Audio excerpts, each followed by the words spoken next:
Welcome back to the channel. It's a joy to have you here with us again, in this space, where we don't just discuss philosophy, but illuminate the moments where real lives meet timeless truth. If you're joining us for the first time, welcome. We are grateful you're here. Please subscribe, like, and share your thoughts in the comments below. Today, we are going to explore something that goes far beyond ritual, beyond belief, and even beyond language.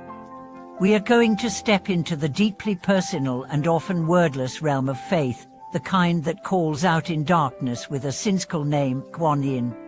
When you whispered Guan in fear, in pain, or in silence, is she listening? Is there someone really there? Why do countless people from every walk of life swear that when they called her name, something shifted? Not always dramatically, not always visibly, but undeniably. This is not a video about statues or incense. This is a conversation about presence, about the invisible thread between your suffering and the great compassion that exists in this world. Whether you believe in gods or not, whether you consider yourself spiritual or secular, there is a part of you that longs to be heard. And today, we explore the sacred truth that sometimes the most profound answers come not through loud miracles, but through silent knowing. Let's begin with something simple. A memory. Think back to a night when everything felt heavy. You were alone. The noise of the day had died down, and all that remained was a tightness in your chest. And in that moment, you whispered, almost out of instinct, Guan. No one heard you. But something inside you softened. The tears didn't stop, but they fell with relief. You felt less alone. Was that an illusion? Or was it her? There's a reason Guan is often called the embodiment of ultimate compassion. She does not thunder from the heavens. She does not demand praise or obedience. She listens. That's her power, that's her grace. In a world of noise, her gift is silence that hears. One of the most compelling things about Guan's presence is that she doesn't need to prove herself. You won't always get a vision or a voice in your dreams, but you will get a shift, a moment of calm, a sudden insight, a hand reaching out when you need it most. These things aren't coincidences. They are echoes of a vow made by a bodhisattva to never abandon those who call her name. Let's talk about real people. A nurse in a war zone once wrote that she kept a small image of Guan in her locker. She wasn't a devout practitioner, but whenever a patient was dying and she felt helpless, she would whisper Guan under her breath. She said it wasn't about magic, it was about staying present, about anchoring herself in compassion so she could hold the pain of others without collapsing. That, she said, was when she knew Guan was with her. A single mother dealing with bankruptcy and illness said she lit a candle every night and repeated Guan's name, not to get rich, not to erase the problems, but to not lose herself in the midst of them. I don't pray for everything to go away, she said. I pray for the strength to stay soft while everything is hard. This is the real miracle.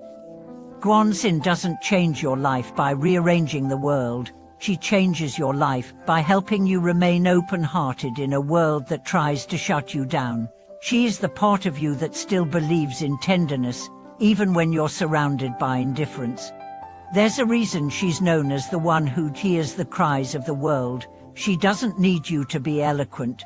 She doesn't need you to be holy. You can be angry, broken, doubting. You can curse, cry, and collapse. And still she hears you. Not because your words are pure, but because your pain is real.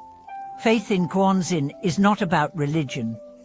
It's about relationship, and it doesn't require belief, it only requires need. Even skeptics have called her name in moments of despair, and something softened. That is the invitation she always offers. Try me, not with perfect words, just with truth. There was a young man battling addiction. He had burned bridges with his family, lost his job, and was sleeping in his car. One night, after another relapse, she found himself staring at the sky, whispering, help, and no one answered. But the next day, a stranger offered him food. The day after, a friend he hadn't spoken to in years sent him a message. Slowly, painfully, he got clean. Years later, he told his story at a recovery meeting. "I'm not sure what happened that night," he said, "but it felt like someone heard me. Someone who didn't need me to be perfect." Many would say that was Guan. You see, calling her name is not a ritual. It's a release, a way to say, "I can't do this alone." And you don't have to. She meets you where you are, in the middle of chaos, in the quiet after the storm, in the spaces between your words. Her love is not dramatic, it's enduring. There's an old saying that the softest touch can calm the deepest wound. That's who she is. Not the rescuer who swoops in and saves the day, but the presence that steadies your breath when all seems lost. She's the whisper that says, "You're not broken. You're just tired. And I'm here." She doesn't care how long it's been since you last prayed. She doesn't count your mistakes. She counts your tears. And when you cry out, even silently, she answers, not always with a solution, but always with company. And sometimes, that's more than enough. Some people ask, how do I know if she's listening? The answer is, you feel her in the spaces where you stop pretending, in the sigh you exhale after a long cry, in the moment you find yourself able to smile again, in the warmth that floods your chest when you least expect it. Guan doesn't demand belief. She only invites trust, and even if you can't trust fully, she honors the part of you that wants to try. So how do you cultivate a relationship with her? You begin with honesty. Speak to her when you're afraid. Thank her when you're grateful. Call her name when no one else is listening. You don't need to be perfect. You just need to be real. Light a candle, if that helps. Sit in silence, if that comforts you. But know this, she doesn't dwell only in temples. She lives in your breath, in your heartbreak, in your small acts of kindness. Every time you choose compassion over cruelty, patience over rage, peace over pride, you become her echo. And that's perhaps the most beautiful part. Calling on Guan is not just about receiving compassion, it's about becoming it. When you feel her presence, you become a little more like her. You listen more, you judge less, you soften. So the next time you're overwhelmed, try it. Whisper her name, not because you expect magic, but because you deserve to be reminded you are never truly alone. Thank you for watching this video. If Guan has ever touched your life, or if you've ever called her name in a moment of need, share your story below. Let's be witnesses to each other's faith.